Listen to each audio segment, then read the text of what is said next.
नमस्कार, प्रादेशिक समाचार के साथ मैं चंदन कुमार कौंडिल्य। पहले मुख्य समाचार। प्रधानमंत्री नरेंद्र मोदी ने देश में 150 करोड़ कोविड रोधी टीके लगाने का इतिहास रचने पर देशवासियों को दी बधाई। राज्य में बढ़ते कोरोना संक्रमण को लेकर तैयारियां हुई तेज।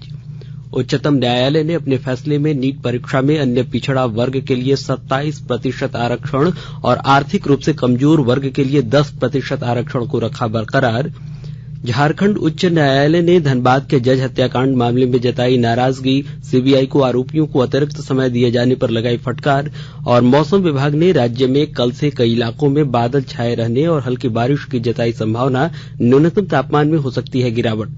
और समाचार से पहले एक जरूरी संदेश। भारत ने आज राष्ट्रव्यापी टीकाकरण अभियान के तहत 150 करोड़ के आंकड़े को पार करके इतिहास रच दिया है। यह उल्लेखनीय उपलब्धि 1 साल से भी कम समय में हासिल की गई है। पिछले साल 16 जनवरी को राष्ट्रीय कोविड टीकाकरण अभियान की शुरुआत करने के बाद से देश ने 90% पात्र नागरिकों को टीके की पहली डोज और 65% लोगों को दूसरी डोज का लक्ष्य हासिल किया है।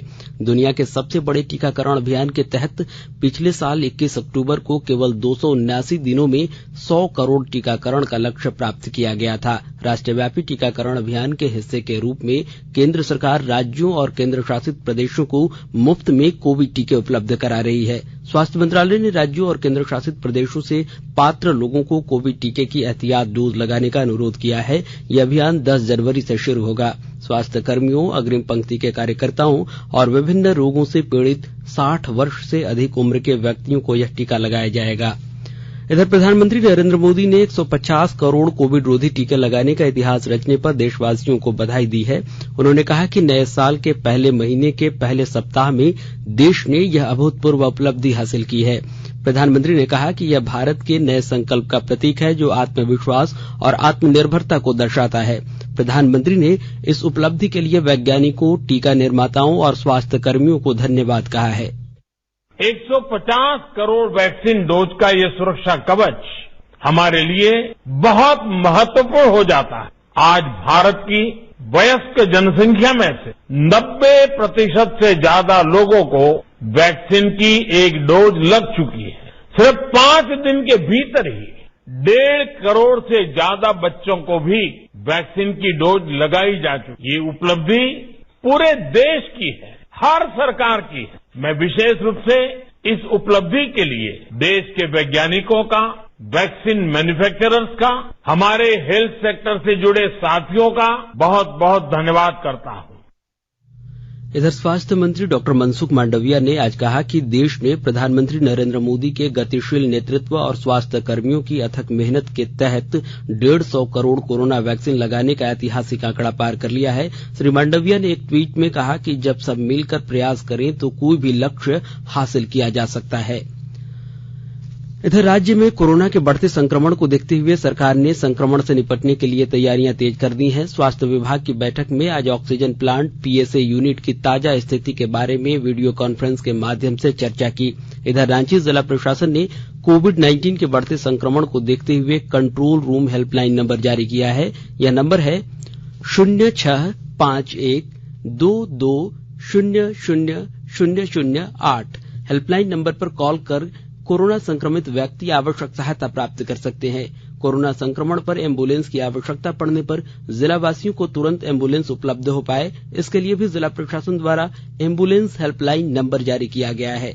एम्बुलेंस हेल्पलाइन नंबर है 065122000009। और गुमला जिले में सदर अनुमंडल पदाधिकारी ने सदर क्षेत्र में चिन्हित विभिन्न स्थलों पर कोविड-19 से पॉजिटिव पाए गए मरीजों के आवास एवं आसपास के क्षेत्र को अविलंब सील करने का निर्देश दिया है। संबंधित क्षेत्र के सभी अंचल अधिकारी सह इंसिडेंट कमांडर ने चिन्हित स्थलों को कंटेनमेंट या माइक्रो कंटेनमेंट जोन घोषित कर इलाके को सील करने की तैयारियां शुरू कर दी हैं। प्रधानमंत्री नरेंद्र मोदी ने वीडियो कॉन्फ्रेंस के माध्यम से कोलकाता में चितरंजन राष्ट्रीय कैंसर संस्थान के दूसरे परिसर का उद्घाटन किया। श्री मोदी ने कहा है कि देश लोगों को बेहतर स्वास्थ्य सुविधा प्रदान करने की दिशा में एक और कदम आगे बढ़ा है। इस संस्थान से कैंसर से पीड़ित गरीब और आम लोगों को मदद मिलेगी। पश्चिम बंगाल सहित पूरे देश में 8,000 से ज्यादा जन औषधि केंद्र स्थापित किए गए हैं। उनमें बहुत सस्ते दाम पर दवाइयां और सर्जिकल सामान दिए जा रहे हैं। इन स्टोर्स पर कैंसर की 50 से अधिक दवाइयां बहुत कम कीमत पर उपलब्ध है। कैंसर की सस्ती दवाओं का उपलब्ध कराने के लिए विशेष अमृत स्टोर भी देश भर में चल रहे हैं। वहीं यह परिसर देश के सभी भागों में स्वास्थ्य सुविधाओं के विस्तार और उन्हें उन्नत बनाने के प्रधानमंत्री की परिकल्पना के अनुरूप निर्मित किया गया है। केंद्रीय स्वास्थ्य मंत्री मनसुख मांडविया कोलकाता के न्यू टाउन में कैंसर संस्थान के दूसरे परिसर के उद्घाटन अवसर पर मौजूद थे। मुख्यमंत्री ममता बनर्जी वर्चुअल रूप से कार्यक्रम में शामिल हुई। उच्चतम न्यायालय ने राष्ट्रीय पात्रता सह प्रवेश परीक्षा नीट के माध्यम से स्नातकोत्तर चिकित्सा पाठ्यक्रम में प्रवेश के लिए काउंसलिंग और वर्ष 2021-22 शैक्षणिक सत्र के लिए अन्य पिछड़ा वर्ग और आर्थिक रूप से पिछड़े वर्ग के लिए आरक्षण पर अपना फैसला सुनाया। न्यायमूर्ति डीवाई चंद्रचूड़ और एएस बोपन्ना की खंडपीठ ने नीट स्नातक और स्नातकोत्तर दाखिले के लिए अन्य पिछड़ा वर्ग के लिए 27% और अन्य पिछड़ा वर्ग और आर्थिक रूप से कमजोर वर्ग को 10% आरक्षण की संवैधानिक वैधता को बरकरार रखा है। सूचना और प्रसारण मंत्री अनुराग ठाकुर ने कहा है कि उत्तर प्रदेश में बहुत कुछ बदला है। लखनऊ में दूरदर्शन के सम्मेलन के उद्घाटन सत्र में बोलते हुए श्री ठाकुर ने कहा कि भारतीय जनता पार्टी की सरकार ने राज्य को अपराध मुक्त बनाया है और कानून व्यवस्था बेहतर हुई है। यही वजह है कि राज्य में निवेश आ रहा है। उत्तर प्रदेश के किसी भी जनपद में आप चले जाइए, राजधानी से लेकर किसी भी कोने के तक, गांव-गांव तक आप कह सकते हैं गुंडा राज मुक्त उत्तर प्रदेश को किया है तो भारतीय जनता पार्टी की सरकार ने किया है। यहाँ की बेटियों को सड़कों पर निकलना शाम को मुश्किल हो जाता था, मन चले कुछ भी करने को तैयार हो जाते थे। एक ऐसा संरक्षण सरकार की ओर से मिलता था कि व्यापारी को भी शाम को दुकान को ताले लगाकर पहले घर जाना पड़ता था। आज वो वातावरण बदला है। एक ऐसा डर, खौफ जो 2017 से पहले देखने को मिलता था वो आज नहीं है। लखनऊ में आज से दूरदर्शन समाचार के 2 दिन के मेगा कॉन्क्लेव कितना बदला यूपी का आयोजन किया जा रहा है। कॉन्क्लेव का सीधा प्रसारण डीडी न्यूज और क्षेत्रीय डीडी उत्तर प्रदेश चैनल पर किया जा रहा है। इधर उच्चतम न्यायालय ने पंजाब और हरियाणा उच्च न्यायालय के महापंजीयक को प्रधानमंत्री नरेंद्र मोदी की पंजाब यात्रा से संबंधित रिकॉर्ड को सुरक्षित और संरक्षित करने का निर्देश दिया है। शीर्ष न्यायालय ने पंजाब पुलिस के अधिकारियों, एसपीजी और अन्य केंद्रीय और राज्य की एजेंसियों को जांच में सहयोग करने तथा पूरे रिकॉर्ड सील करने के निर्देश दिए हैं। याचिका में सुरक्षा चूक के लिए जिम्मेदार लोगों के खिलाफ कार्रवाई और भविष्य में इस तरह की घटना की पुनरावृत्ति को रोकने के लिए पंजाब सरकार को निर्देश देने की मांग की है। मामले की सुनवाई सोमवार को भी जारी रहेगी। इधर प्रधानमंत्री नरेंद्र मोदी के पंजाब दौरे के दौरान सुरक्षा चूक मामले की जांच कर रही गृह मंत्रालय की 3 सदस्यों की समिति आज फिरोजपुर पहुंची। समिति ने पंजाब के पुलिस महानिदेशक सिद्धार्थ चट्टोपाध्याय और 13 अधिकारियों को पूछताछ के लिए बुलाया है। झारखंड उच्च न्यायालय में धनबाद के जज उत्तम आनंद की हत्या के मामले में आज हुई सुनवाई में सीबीआई ने कोर्ट को बताया है कि सीबीआई इस मामले में नए सिरे से काम कर रही है। सीबीआई ने हाईकोर्ट को बताया है कि जांच अभी जारी है। Chief justice doctor Ravi Ranjan इस मामले में नाराजगी जाहिर करते हुए कहा कि सीबीआई की ओर से किसी भी निष्कर्ष पर नहीं पहुंच पाना दुखद है। मुख्य न्यायाधीश ने कहा कि अभियुक्तों को जितना समय मिल रहा है उससे सबूतों को खोजने में उतनी परेशानी का सामना करना पड़ रहा है। भाजपा के राष्ट्रीय उपाध्यक्ष तथा झारखंड के पूर्व मुख्यमंत्री रघुवर दास ने आज जमशेदपुर में प्रधानमंत्री नरेंद्र मोदी के दीर्घायु होने की कामना को लेकर आज हवन और महामृत्युंजय का जाप किया। श्री दास ने कहा कि पूरा देश आज प्रधानमंत्री के दीर्घायु होने की कामना करते हुए हवन पूजन कर रहा है और यज्ञ कर रहा है ताकि देश के प्रधानमंत्री अनवरत देश की सेवा करते रहें।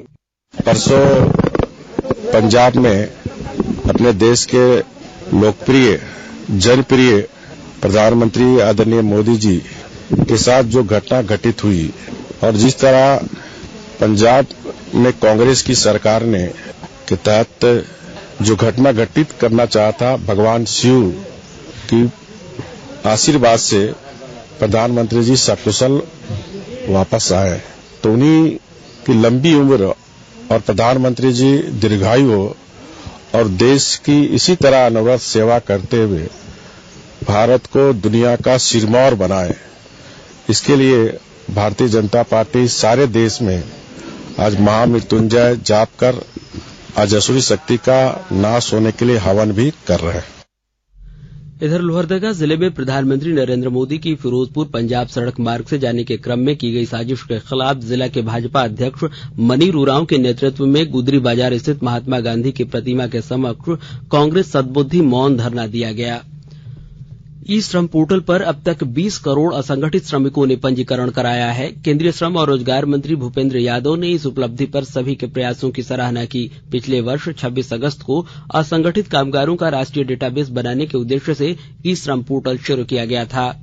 इधर गुमला जिला प्रशासन ने कर्नाटक के हॉस्पेट जिले में रोजगार की तलाश में गए 5 फंसे हुए श्रमिकों को मुक्त कराया है। सभी श्रमिक गुमला जिले के रहने वाले हैं। उपायुक्त शिशिर कुमार सिन्हा और श्रम अधीक्षक की संयुक्त पहल पर 1.5 माह से फंसे 5 श्रमिकों को मुक्त कराकर वापस लाया गया।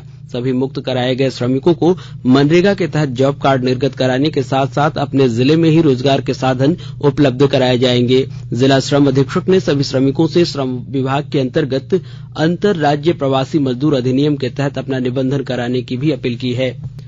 एचईसी लिमिटेड में पिछले 36 दिनों से जारी हड़ताल आज समाप्त हो गया। एचईसी के विपणन और उत्पादन निदेशक राणा एस चक्रवर्ती और कार्मिक निदेशक एमके सक्सेना ने एचएमबीपी प्लांट में 2 दिसंबर से हड़ताल कर रहे कर्मचारियों से मुलाकात की। सभी कर्मचारियों को 10 तारीख तक 1 महीने का वेतन और 31 तारीख तक फिर आधे महीने का वेतन देने का आश्वासन दिया।